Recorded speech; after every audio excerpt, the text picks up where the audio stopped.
যতদিন না রায়ের স্মৃতি ফিরে আসছে ঠিক ততদিন অবধি পুলিশের হাত থেকে রেহাই পাবে কোয়েল এবং নীলু। হ্যাঁ বন্ধুরা, ভিডিওতে লাইক দিয়ে দেখতে থাকুন। স্রোত ওর বৌমনিকে দেখে বলতে থাকে যে বৌমনি, কেন জানি না আমার বেশ সন্দেহ হচ্ছে যে রায় দিদিভাই হয়তো বা আমাদের সকলের কাছ থেকে আড়াল করে যাচ্ছে এই বিষয়টা, কিন্তু রায় দিদিভাইয়ের মোটেও স্মৃতিশক্তি হারায়নি। ও সম্পূর্ণরূপে সুস্থ আছে। নয়তোবা তুমি দেখো না যে রায় দিদিভাই হঠাৎ করে এতটা নীলু দিদিভাইকে আগলে কেন রাখছে বলো তো? ওর নীলু দিদিভাইটা কেমন কী পেয়েছে যেটা কিনা আমরা ওকে দিতে পারিনি বলো তো? তখন রায়ের বৌমনি বলতে থাকে যে দেখো স্রোত, এখনই কোনো কিছু শিওর হয়ে আমরা বলতে পারছি না। যতক্ষণ পর্যন্ত না আমরা রাইকে সুস্থ সবল করে বাড়ি ফিরিয়ে না নিয়ে যাচ্ছি, ততক্ষণ পর্যন্ত কিছুই শিওর হয়ে বলা যাচ্ছে না। অন্যদিকে স্রোত বলতে থাকে যে না, কেন জানি না আমার মনটা বড্ড বেশি খুঁতখুত করছে। আমার এমনটা মনে হচ্ছে যে হয়তো বা রায় দিদিভাইয়ের এই দুর্ঘটনার পেছনে কোনো না কোনোভাবে নীলু দিদিভাই জড়িত। আর নীলু দিদিভাইকে এবার সর্বোচ্চ শাস্তি দেওয়ানোর জন্যই রায় দিদিভাই হয়তো বা এই মিথ্যে স্মৃতি হারানোর অভিনয়টা করছে। কিন্তু এই জিনিসটা আমাকে একবার হলো রায় দিদিভাইয়ের উপরে নজর রেখে বুঝতে হবে যে রায় দিদিভাই সত্যি কি আদৌ স্মৃতি হারিয়ে ফেলেছে, নাকি ও স্মৃতি হারানোর মিথ্যে অভিনয় করছে। অন্যদিকে রাই বেডে শুয়ে শুয়ে বলতে থাকে যে আমি যদি খুব একটা ভুল না হয়ে থাকি তাহলে দুয়ে দুয়ে তো চার করলে এটাই হয়ে দাঁড়াচ্ছে যে রাইকে এরকম করে গুন্ডাদের হাতে তুলে দেওয়ার জন্য সুপারি অবশ্যই নীলু এবং কোয়েল মিলেই দিয়েছে। কারণ আমি জুপিটার স্কুলে আমার চাকরি জয়েন করার জন্য সেদিন রাতেই রওনা হচ্ছি, সেই খবরটাই বা এই গুন্ডাদেরকে কে দিল? নির্ঘাত এই খবরটা নীলু দিয়েছে, কারণ আমার বাড়ির লোকেদের ছাড়া তো আমি কাউকে এই বিষয়ে কোনো ইনফরমেশন দেইনি।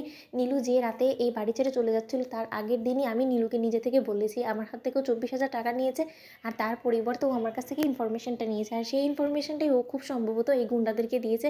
আর তার জন্যই গুন্ডারা আমাকে বোকা বানিয়ে আমাকে পরিবারের চোখে সামনে দিয়ে এরকম করে নিয়ে হাইজ্যাক করে রেখে দিয়েছে। আর এটা যদি সত্য হয়ে থাকে তাহলে নীলু এবার যে তোর কী অবস্থা আমি করবো তুই সেটা কল্পনাও করতে পারছিস না। আর আমার সেদিনের রাতে আমার কাছ থেকে জোর জবরদস্তি সেই ডকুমেন্টে সিগনেচার করে নিয়ে তুই তোর কোনো উদ্দেশ্যকে হাসিল করতে পারবি না।